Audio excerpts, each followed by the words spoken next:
Outraged American veterans have erupted in a blinding fury against Prince Harry and accused the Duke of Sussex of effectively stealing the prestigious Pat Tillman Award for service from far more deserving military heroes.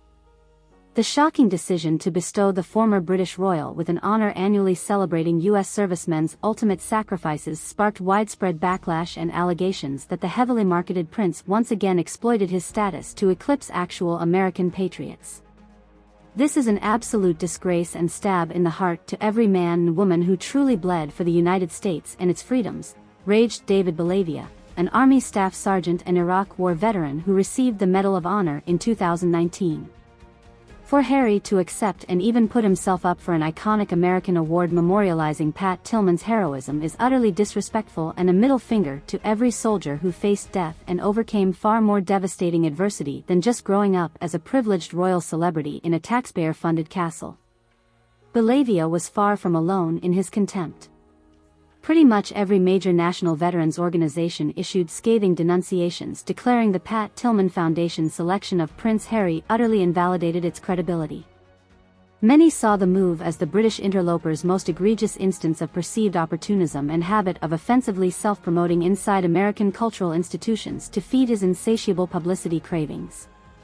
For a foreign royal who got booted from his own fancy barracks to receive an award named for a U.S. Army Ranger who voluntarily walked away from NFL millions to fight and die for freedom is a totally abhorrent decision by people who clearly valued celebrity optics over respecting genuine valorous imperative and spirit of service before self, excoriated John Galena, commander of Veterans of Foreign Wars New York District. The Pat Tillman Award commemorates the former Arizona Cardinals safety who famously turned down a $3.6 million contract after September 11 to enlist in the U.S. Army. Tillman would later be killed by friendly fire during a 2004 tour in Afghanistan. His story of shunning fame and fortune for the ultimate patriotic sacrifice resonates powerfully within the military community.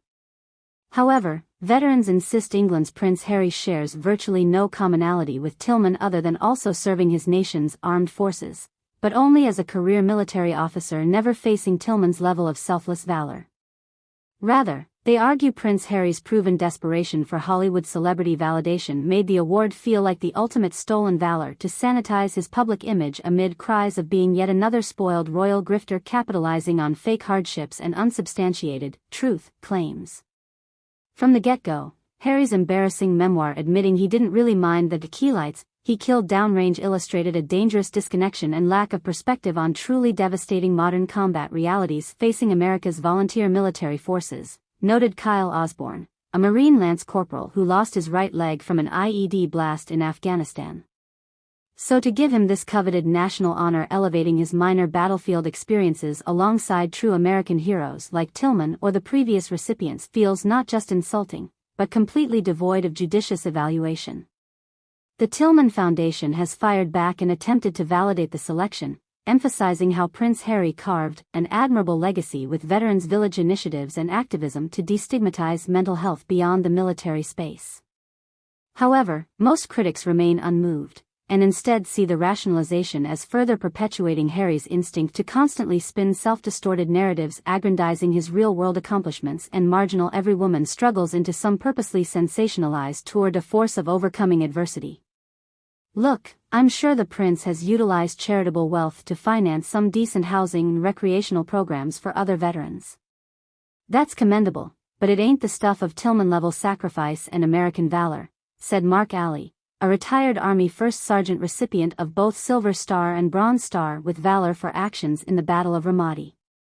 So the idea he deserves to have such an iconic award bear his name solely for philanthropy rather than crazy daring-do while slogging through a Texas sand pit somewhere seems straight-up antithetical to its very spirit and meaning. Stick to your fancy foundations and quit grabbing glory reserved for lions.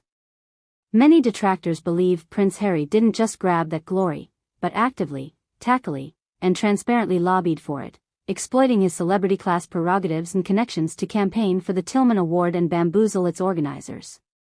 A few former committee advisors even anonymously alleged the charity faced concerted bullying from Hollywood and PR power brokers aggressively insisting they honor Prince Harry or face consequences for not dignifying the mental health struggles he's been so courageous uplifting into the cultural zeitgeist. I personally witnessed how Harry and his squad of enabling entertainment elites tried shaking down the foundation with all sorts of threats if they didn't make him their marquee pick, despite being as worthy of the Tillman Award as Sarah Ferguson should receive the Robert E. Lee Award for Military Strategy, one former advisor divulged. All the backroom pressure and intimidation to credibly sanitize Harry's faltering redemption tour following that Grenade Memoirs misfire were so severe, they knew he'd try crucifying them if not made the very face of their organization. Multiple veterans claimed they'd already seen irregularities and improper politicking by Harry shaping the months-long selection process. Former Marine Lieutenant Colonel Owen Wiggins alleged multiple finalist candidates reported being bullied by aggressive lawyer squads to withdraw applications after simply listing factual battlefield honors and histories of overcoming PTSD or injuries on their submissions that Prince Harry's camp tried stifling as challenges to his elite narrative embellishments. My fellow Marines who entered got calls from this slimy 310 Los Angeles number with goons threatening to go scorched earth, attacking their backgrounds with smear campaigns and even vowing to derail their civilian contracts, Wiggins stated. These goons wanted to make it totally clear they'd stop at nothing to hand Prince Harry's stagecraft redemption and silence anybody trying to respectfully prove superior candidacy based on real heroism, sacrifice and overcoming trauma. When asked for comment, Prince Harry's establishment representatives forcefully denied engaging in any intimidation tactics or attempts to game the award system. Instead, they insist his selection represented the pinnacle achievement of his relentless mental health advocacy, being recognized on the international stage as part of a redemptive biographical scripting following the credibility damage from Spare's controversial revelations undermining Harry's public sympathy. The Duke remained above such unfounded and slanderous rumor-mongering, according to a statement from his LA-based firm Stratton Vitalik. He never took any actions to improperly affect this independent process, nor made any overtures apart from initial engagement with Pat Tillman Foundation leadership discussing the remarkable life journey which so mirrored their legendary namesake service record and battle to overcome darkness into inspiration. The company further claimed Prince Harry in fact emphatically insisted his candidacy be objectively evaluated against even the most supremely accomplished American heroes to uphold the award's integrity. The statement celebrated the Foundation's committee for undertaking the arduous vetting and discernment to see how our uncompromised principles demanding truth as the new global media frontier became their shared aspirational values too. However, veterans nationwide remained overwhelmingly livid, utterly rejecting any moral equivocating of Prince Harry's alleged struggles with Tillman's supreme consecration. The backlash engulfing the Tillman Foundation prompted a growing number of Gold Star families and individual donors pledging to stop future contributions, which could prove financially crippling to the nonprofit organization. Anti-defamation groups also began mounting social media awareness campaigns spotlighting the charity's corporate partners, demanding advertising boycotts and sponsorship pullouts to pressure them, reversing their perceived disgraceful gaffe elevating Prince Harry over more deserving war heroes. Make no mistake, this shameless maneuver by the Tillman Foundation to exploit American military valor for marketing ploys and celebrity clout chasing has damned their entire credibility forever, wrote Carrie ASU, president of the New York City Firefighters Detractor Group, which accused Harry of forever exploiting September 11's legacies as well. That decision single-handedly perverted the entire meaning of Pat's heroism and tarnished that hallowed name solely to glorify a foreign trespasser whose only real claim is fancy birth titles and publicity stunting, not true life-or-death mud soldiery grit.